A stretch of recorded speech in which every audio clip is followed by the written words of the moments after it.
In this video, I'll be sharing 3 of my favorite tips on how to structure your answers when it comes to medical school exams. I have sat many different kinds of exams. I've passed dozens of exams as both a medical student and as a junior doctor. And the best way I have found to avoid forgetting things and to get myself out of a tight spot if I can't think of anything useful to say is to have a structure that I can hang the rest of my answers on. So in this video, I'm going to be sharing 3 of my favorite tips on how to structure your answers when it comes to medical school and junior doctor exams. Differential diagnosis of a lump. So a differential diagnosis basically means what else could it be, and a lump and a description of a lump and what could a lump be is a very common exam question. And this very simple diagram has served me well many times in my undergraduate and postgraduate exams. So when it comes to a lump, think of a neck lump or a lump in your axilla or a lump in your groin, anything really. And what could it be? Well, it could be either benign or malignant, and a malignant lump can either be a primary or a secondary. This is really simple and kind of a bit simplified, but it does give you a little structure to hang your answers on.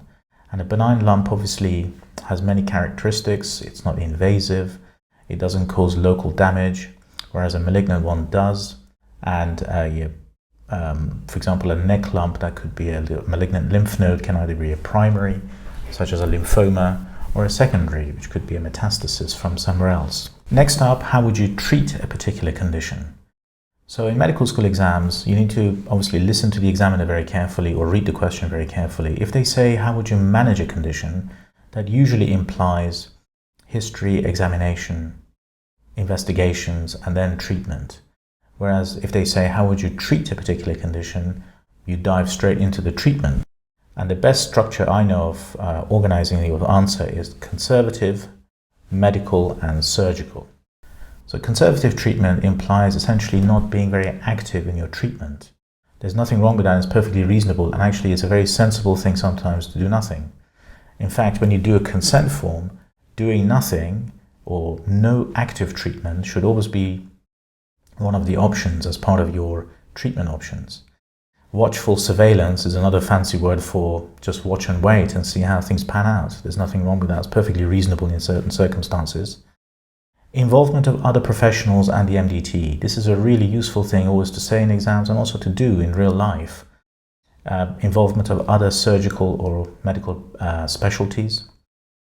Many pairs of eyes are better than one. And also members of the MDT, so other professionals like clinical nurse specialists, physiotherapists, occupational therapists. Another one is address the risk factors. So if, for example, you're talking about how to treat myocardial ischemia or myocardial infarction, you can obviously involve other professionals like cardiologists and cardiothoracic surgeons and members of the MDT, so cardiology, clinical nurse specialists, dietitians, smoking cessation nurses, and so on, but also address the risk factors for things like giving up smoking, losing weight, exercise, addressing the lifestyle risk factors for the primary condition. So obviously this is not active treatment, it's conservative treatment, but it's a very sensible thing to say in your answer. Another one about secondary prevention. So primary prevention means stopping a problem happening in the first place. Secondary prevention means when something has happened, how do you prevent it happening again? So for example, I treat a lot of skin cancer in a surgical dermatology of the face in particular. And obviously somebody comes to me, they've got a skin cancer. How do you sort of do secondary prevention? You give them advice about, sun protection and early detection and that sort of thing. Next one is medical treatment, and this essentially means giving drugs and giving pills and giving medications. And again, you have to obviously know the answer to the question that is being asked, but you can also add other things. So you can include, for example, things like different options. So in a way, you can kind of pad out your answer and to gain potentially extra marks by knowing a little bit about medical treatment, which kind of on the surface just means give medication, but obviously what kind of medication and how much and when to give. That also, of course, includes things like chemotherapy and radiotherapy, which are also kind of a medical treatment. And finally, surgical. Again, if you know what condition you're talking about, obviously you need to know a certain amount of knowledge, but the structure is essentially the same. You need to know about the operation, you need to know a little bit about the complications of that operation.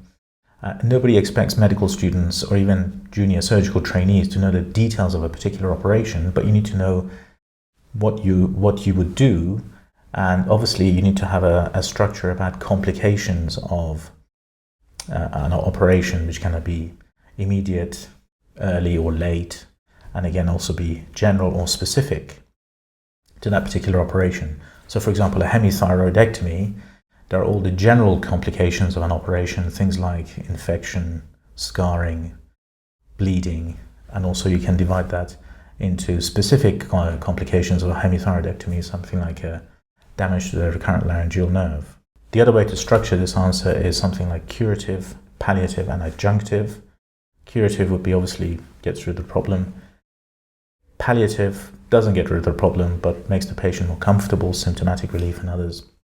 And adjunctive means in addition to some other treatment. So for example, in certain cancers, you would treat the patient with chemotherapy to reduce the tumor bulk and then carry out surgery.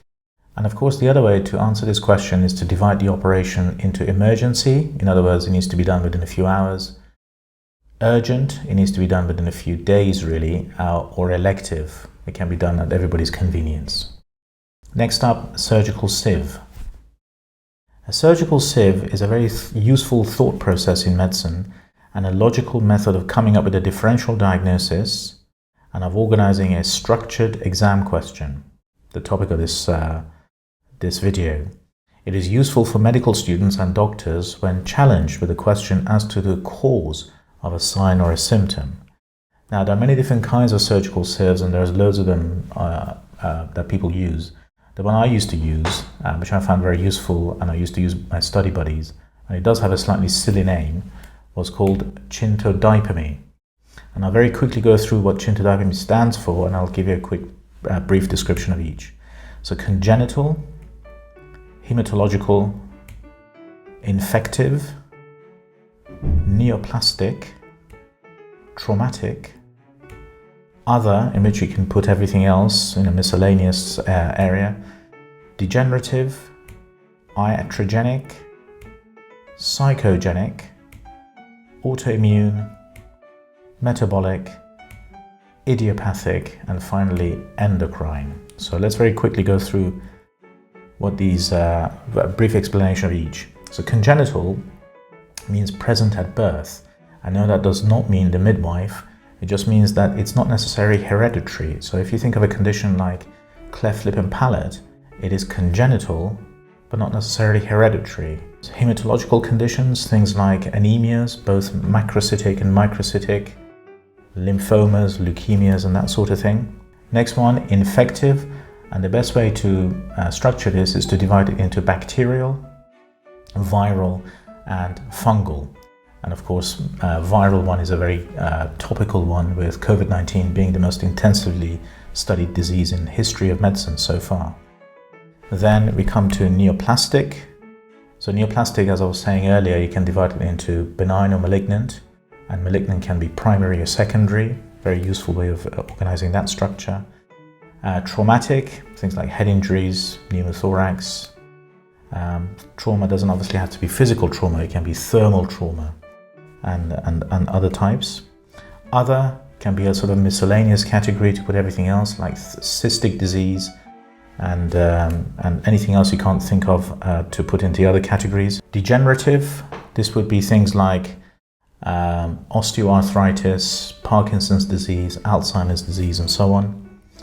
Iatrogenic essentially means anything that is caused by intervention by medical professionals. So for example, if you are taking out a parotid gland and you damage the facial nerve, that would be an example of an iatrogenic injury. Psychogenic, of course, mental health is very important and very topical, and it's important to give it the parity of esteem that it deserves. And this would examples would include things like schizophrenia, bipolar disease, psychoses, neuroses, personality disorders, PTSD, that sort of thing.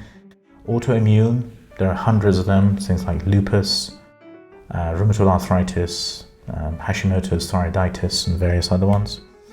Metabolic would be things like G6PD deficiency, which would give you things like anemia and jaundice.